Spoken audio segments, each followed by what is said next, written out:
So hello students, welcome back to the official channel of Landmark English Academy. So today we are back again with another informative video. I guess आपको thumbnail देख के पता चल ही गया होगा कि हमारी आज की वीडियो किस टॉपिक पर होने वाली है. But before going into the video, make sure आपने चैनल को सब्सक्राइब किया होगा क्योंकि उसमें बहुत ज्यादा इंफॉर्मेटिव और एजुकेशनल वीडियोस हैं जो आपको आपके IELTS के एग्जाम क्लियर करवाने में बहुत ज्यादा हेल्प करेगी. Okay, so coming back to the video, अगर हम बात करें कुछ प्रैक्टिकल टिप्स की, ठीक है, हमारे ईच सेक्शन ऑफ आईएएस की अगर हम बात करें तो उसमें हम यूजुअली बहुत ही ज्यादा सिली मिस्टेक्स करते हैं. देखा जाए तो ये बहुत ही ज्यादा बेसिक टिप्स हैं, लेकिन most of the students make mistakes in these only. ठीक है, so if we talk about the first module that is listening, the first tip is use the time wisely. अब आपने अपना टाइम कैसे utilise करना है, वाइजली करना है यानी समझदारी के साथ करना है. तो before each section, as you know, listening जब हम स्टार्ट करते हैं before each and every section हमें 30 सेकेंड्स का टाइम मिलता है. वो टाइम हमें क्यों मिलता है? ताकि हम एक बार ब्रीफली या रफली हम अपने क्वेश्चंस को गो थ्रू कर लें कि क्वेश्चन हमें किस टाइप का पूछा गया है या किस बेसिस पे पूछा गया है. ठीक है, तो before each section use the time given to read the questions. 30 seconds का टाइम मिला है, we need to read the questions carefully so you know what to listen. Most of the time बच्चे लिसनिंग के time बहुत ज्यादा distract हो जाते हैं कभी कभार, या फिर हम ऐसा बोल सकते हैं कि इतना फोकस नहीं रहते. और लिसनिंग एक ऐसा मॉड्यूल है जिसमें एक प्रॉपर अटेंशन और फोकस बहुत ज्यादा इम्पोर्टेंट है. ठीक है, तो अगर हम वो जो 30 सेकेंड्स का टाइम मिला है उसमें अपने क्वेश्चंस को पहले से रीड कर लेंगे तो हमें पता होगा कि हमें कब क्या कैसे सुनना है, कौन सा पार्ट ऑफ लिसनिंग हमारे लिए इम्पोर्टेंट है टू लिसन. ठीक है, so coming to the next tip that is be ready for synonyms. तो जरूरी नहीं है जो क्वेश्चन या फिर जो वर्ड आपको आपके मॉड्यूल में दिया गया है वही सेम वर्ड आपकी ऑडियो में भी हो सकता है जो वर्ड आपके मॉड्यूल में है उसका सिनोनिम आपके ऑडियो में हो. ठीक है, be ready for synonyms. In what way you should be ready, like the words in the audio might be different as I said before. ठीक है, ऑडियो में वर्ड्स डिफरेंट हो सकते हैं as compared to the question.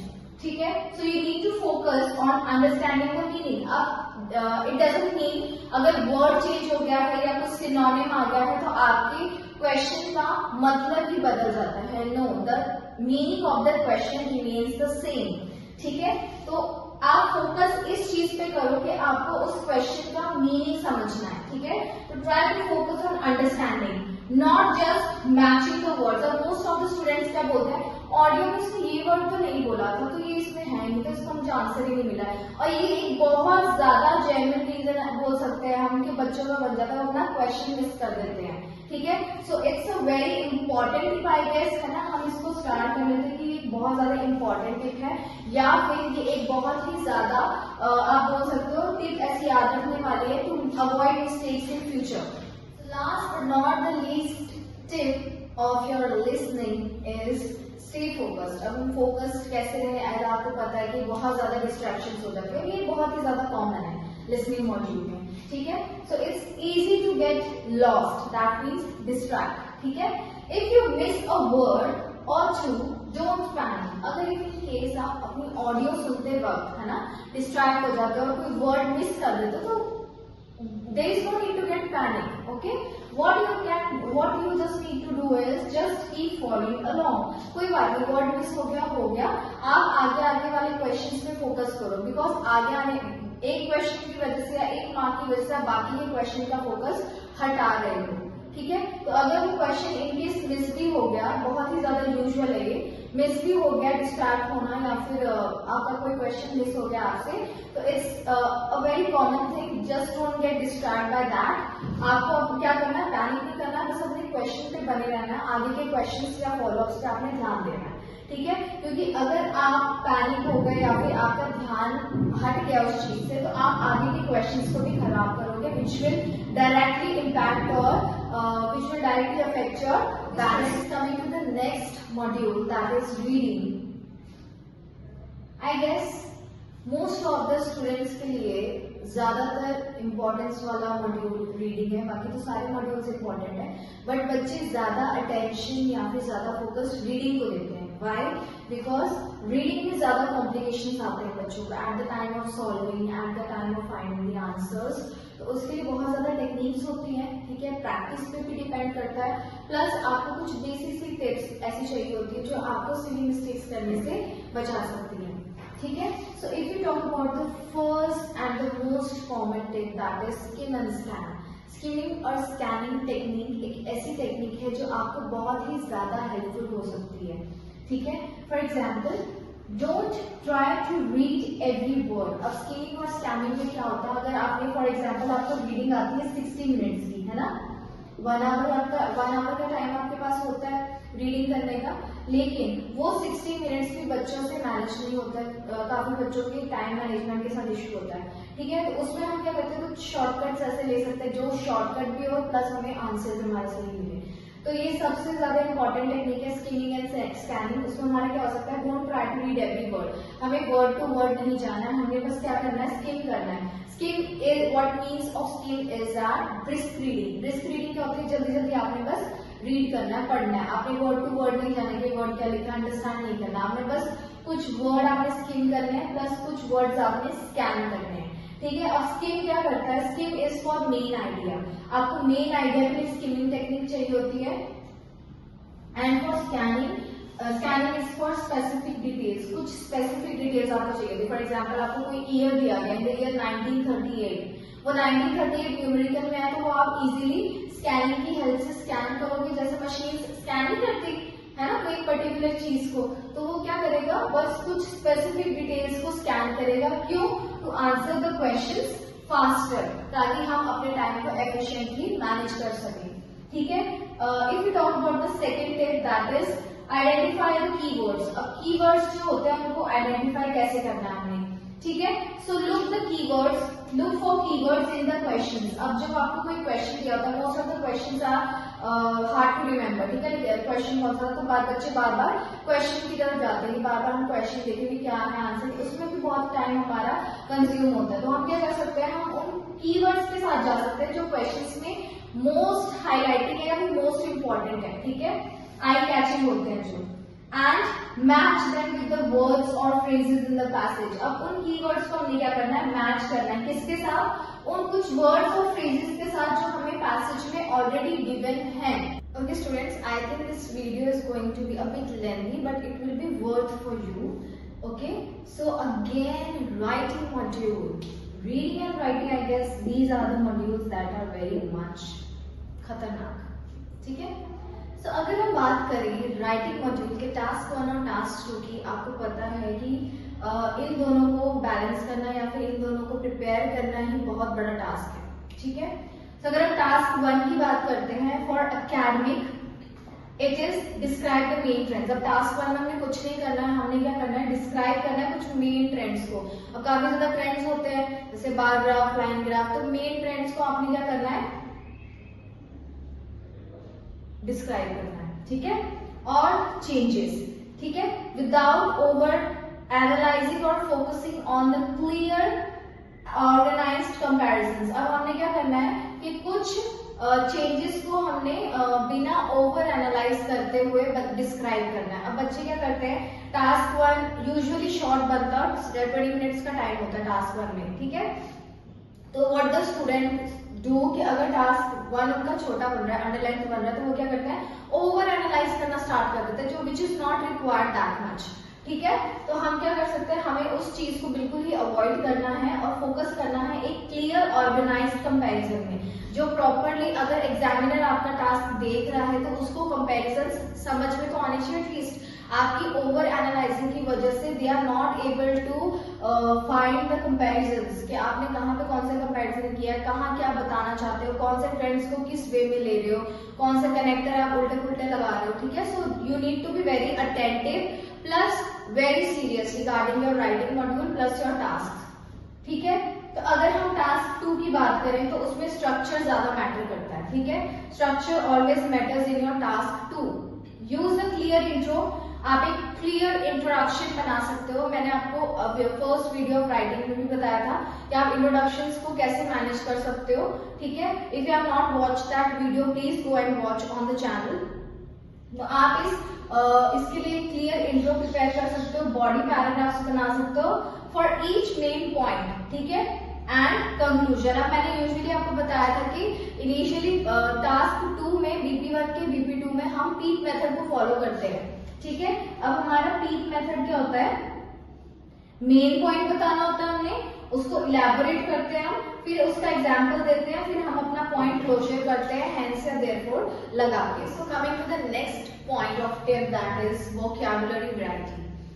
अब usually हम देखें तो हर मॉड्यूल के लिए अपनी एक स्पेशलिटी है या अपनी एक चीज ऐसी है जो बहुत ज्यादा एसेंशियल है उस चीज के लिए, उस मॉड्यूल के लिए, ठीक है। फॉर एग्जांपल हम राइटिंग कर रहे हैं, राइटिंग में हमारे पास रेंज या फिर ऑप्शंस ऑफ वैरायटी बहुत ज्यादा होने चाहिए, सिनोनिम्स हमें पता होने चाहिए if you want to make our writing more presentable, ठीक है। अगर हम स्पीकिंग कर रहे हैं, स्पीकिंग मॉड्यूल प्रिपेयर कर रहे हैं, तो उसमें हमने फ्लुएंसी पे ज्यादा फोकस करना है। अगर हम रीडिंग कर रहे हैं तो रीडिंग में हमारा टाइम मैनेजमेंट बहुत अच्छा होना चाहिए। अगर हम लिसनिंग कर रहे हैं तो लिसनिंग में हमें बहुत ज्यादा अटेंटिव होने की जरूरत है, बहुत ज्यादा फोकस की जरूरत है, ठीक है।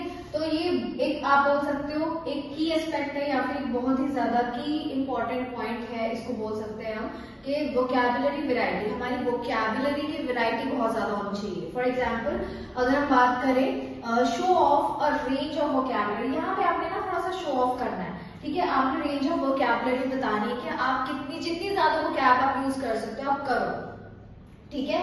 But don't overdo. अगर आप ज्यादा भी कर देते हो ना, इट लुक्स ओवरडू, लेकिन आप कम भी करते हो तो इट लुक्स रेपिटेशन, तो करेंगे आप, ठीक है। तो आप क्या कर सकते हो, अगर आप same kind of vocabulary use कर रहे हो तो ट्राई, अगर 3 या 4 से ज्यादा बार तो होता नहीं है, ठीक है। तो आप क्या कर सकते हो इसमें, आप इसको एक वैरायटी ऑफ या फिर show of a range of vocab हम कर सकते हैं, इसको बता सकते हैं। लेकिन अगर हम ओवरडू करते हैं तो वो भी ज्यादा मन नहीं करता पढ़ने का। As an examiner I can say कि मन नहीं करता पढ़ने का, या फिर वो एक कंटेंट हमें, हमारा जो मेन क्राइटेरिया बोल सकते हैं, एस्पेक्ट बोल सकते हैं, वो ज्यादा हाईलाइटिंग पॉइंट तो हमारा वोकैब भी बन जाएगा इंस्टेड ऑफ द कंटेंट। अब हमने वोकैब के थ्रू अपना कंटेंट बताना है, कंटेंट के थ्रू वोकैब बतानी है, ठीक है। तो उस चीज का ध्यान रखना है। तो use words you are comfortable. आपने ऐसे वर्ड्स यूज करने जिनके साथ आप यूज टू या फिर डे टू डे लाइफ में आप बहुत ज्यादा कंफर्टेबल आप यूज करते हो, आप यूज टू उन वर्ड्स के साथ, आपको खुद को उन वर्ड्स के मीनिंग्स पता है, ठीक है। With two avoid mistakes. क्यों हम उन वर्ड्स के साथ कंफर्टेबल हैं, ताकि हम आगे जाके कुछ मिस्टेक्स जो होती है, माइनर मिस्टेक्स या सिली मिस्टेक्स, उनको इजीली अवॉइड कर सकें, ठीक है। Coming to the next tip, always plan before writing, ठीक है। जब भी आप अपनी राइटिंग अटेम्प्ट करते हो तो ट्राई करो कि आप उसको पहले से प्री प्लान करके रखो, ठीक है। Spend a few minutes brainstorming. Brainstorming क्या होता है, आप ऐसे कुछ स्पाइडर डायग्राम होता है या फिर ऐसे कुछ पॉइंटर्स होते हैं जो आपको इमीडिएटली आपके ब्रेन में स्ट्रॉन्ग बनाते हैं कि ये वाला हम जल्दी से फटाफट इमीडिएटली हम लिख लेंगे और हमारा जो टाइम है वो एफिशिएंटली मैनेज हो जाएगा, ठीक है। तो आपके पास ब्रेनस्टॉर्मिंग में क्या होता है कि पॉइंट्स ज्यादा होते हैं, आप ऐसे बोल सकते हो कि बहुत ज्यादा वैरायटी ऑफ पॉइंट्स होती हैं, बट आपने उनको कैसे सेंटेंस के थ्रू आपने लिखना है वो आपके ऊपर है, ठीक है। उनको मैनेज करके लिखना है। तो brainstorming is a kind of variety of ideas that you can have at a time, ठीक है। बिफोर यू स्टार्ट राइटिंग, ठीक है, आप ब्रेनस्टॉर्मिंग कर सकते हो लिखने से पहले, and this helps to create a logical flow. एक होता है ना कि अगर आप राइटिंग भी कर रहे हो तो ये नहीं कि आपने फेंकना है, उसमें आपको एक लॉजिकल फ्लो बना के चलना है कि हाँ ये जो चीज मैं बता रहा हूँ, क्योंकि जो हमारी राइटिंग होती है वो मेनली हमारी थिंकिंग एबिलिटी को एक्सप्रेस करती है। जो आप सोच रहे हो वही आप अपने राइटिंग में एक्सप्रेस करोगे, ठीक है। तो जो भी आप लिख रहे हो या फिर जो भी आप क्या बोलते हैं कि राइटिंग में अपना आइडिया दे रहे हो, उसको आप ट्राई करो कि एक लॉजिकल फ्लो को क्रिएट करो ताकि आपके आइडियाज लॉजिकली लगे और वेल ऑर्गेनाइज्ड लगे। Okay students, coming to the next part of the, या फिर आप ये बोल सकते हो next tip of the speaking module, that is practice common topics. ये मैंने आपको बहुत बार इस चीज के बारे में बोला है कि जब आप स्पीकिंग मॉड्यूल पर वर्क कर रहे हो तो आपको बहुत ज्यादा इंपॉर्टेंट है कि आप कुछ कॉमन टॉपिक्स पे घर पे प्रैक्टिस कर सकते हो, जैसे कि ट्रैवलिंग हो गई, आपकी हॉबीज हो गई, ठीक है, वर्क हो गया, फैमिली हो गई। इन टॉपिक्स से आपको बहुत ही ज्यादा फेमिलियर रहना है, क्योंकि इंट्रोडक्शन राउंड में या फिर कुछ भी आप ऐसा पूछ लो कि ये आपको एक तरह से प्रैक्टिस में बहुत ज्यादा हेल्प करेगा, प्लस आप इन चीजों को लेके बहुत ज्यादा क्लियर रहोगे। So you are not called off guard. Off guard का मतलब कुछ आप इन चीजों के लिए पहले से प्रिपेयर रहोगे, प्लस कुछ अगर अनएक्सपेक्टेड आ जाता है तो आप सरप्राइजिंगली या फिर सरप्राइज ना हो जाओ एकदम से कि ये चीज तो अनएक्सपेक्टेडली आ गई, मैंने तो इस चीज के लिए प्रिपेयर ही नहीं किया था। ठीक है, तो ये कुछ कॉमन टॉपिक्स हैं जिनको लेके आप प्रैक्टिस कर सकते हो। अगर आप वर्किंग हो, ठीक है, आप स्टडिंग हो, तो अपना पूरा दिन का आप एक तरह से एनालाइज कर सकते हो। मेरा आज का दिन कैसा था, मैंने क्या एक्टिविटीज की, मुझे क्या टास्क मिले थे, मैंने क्या किया है। आपकी कुछ हॉबीज है, उन हॉबीज को डिटेल में एक पेपर पेन ले लो, डिटेल में लिखो, उनको समझो। Try to test your self कि आपके अंदर क्या क्वालिटीज है, क्या हॉबीज है, उन हॉबीज को आप किस जगह से, किस तरीके से आप यूज करते हो। ठीक है, ट्रैवलिंग है, इफ यू आर ट्रैवलहॉलिक पर्सन या आप बहुत ही ज्यादा ट्रैवलिंग पसंद करते हो, तो क्यों करते हो, what's the reason behind that. ठीक है, जो भी चीज आप बोल रहे हो स्पीकिंग में, जो भी चीज आप अटेम्प्ट कर रहे हो, मेक श्योर आपके पास उस चीज का एक वैलिड रीजन होना चाहिए। ठीक है, next point is correct yourself calmly. अगर ठीक है यार, इंसान ही है हम, है ना, मिस्टेक्स हो जाती हैं बीच बीच में, गलतियां इंसानों से होती है ना। तो अगर आप अपने आप को कामली, है ना, बिना पैनिक हुए कामली आप करेक्ट कर लोगे। Okay, not this, I was talking, I was about to talk this. Usually अगर हम अपनी नॉर्मल लैंग्वेज में भी बात करते हैं, बहुत ज्यादा मिस्टेक्स है, बहुत ज्यादा एरर्स हो जाते हैं, whether we are talking in Punjabi, whether we are talking in Hindi, whether we are talking in any other language. ठीक है, the errors or the corrections are normal. ठीक है, तो उसके लिए आप क्या कर सकते हो, बहुत कामली आपने टैकल करना है। So if you make a mistake, correct it naturally. Naturally मतलब वो दिखना पता नहीं लगना चाहिए, क्योंकि एक होता है सेल्फ करेक्शन। सेल्फ करेक्शन अगर आप दिखा के करोगे तो वो ज्यादा पता चलेगी कि बंदा बोल कम रहा है, सेल्फ करेक्शन ज्यादा कर रहा है। अगर सेल्फ करेक्शन वंस इन हमारी हो भी जाती है तो try to cover it in a very natural way. ठीक है, तो as it shows confidence and awareness. Confidence इस चीज के लिए कि that you are confident enough to correct your mistake. Okay, और अवेयरनेस इसलिए कि आपको पता है कि आपसे गलती हुई है और आपने उसको इमीडिएटली करेक्ट कर दिया है। ठीक है, क्योंकि आपको वहां पे कोई सेकंड या कोई ऐसे बोल दो, आपके अलावा भी वहां पे कोई पर्सन है जो आपको सुन रहा है, जो आपकी बातों को सुन रहा है, प्लस आपके बातों पे गौर फरमा रहा है। ठीक है, सो उस चीज को अगर हम बोलते हैं कि अगर आप कॉन्फिडेंस के साथ, अवेयरनेस के साथ चीजों को टैकल करते हो, कामली चीजों को हैंडल कर रहे हो, तो वो बहुत ही ज्यादा एक प्लस पॉइंट बन जाता है आपके मॉड्यूल के लिए, प्लस आपके बैंड स्कोर के लिए। Friends, that's all for today's video. I hope you really found this video helpful and useful for yourself and for your family. Please do like, share, subscribe our official YouTube channel Landmark English Academy. And if you have any doubts, any queries, please comment down below. And make sure to hit the bell icon as well so you don't miss any updates regarding the videos. Thank you.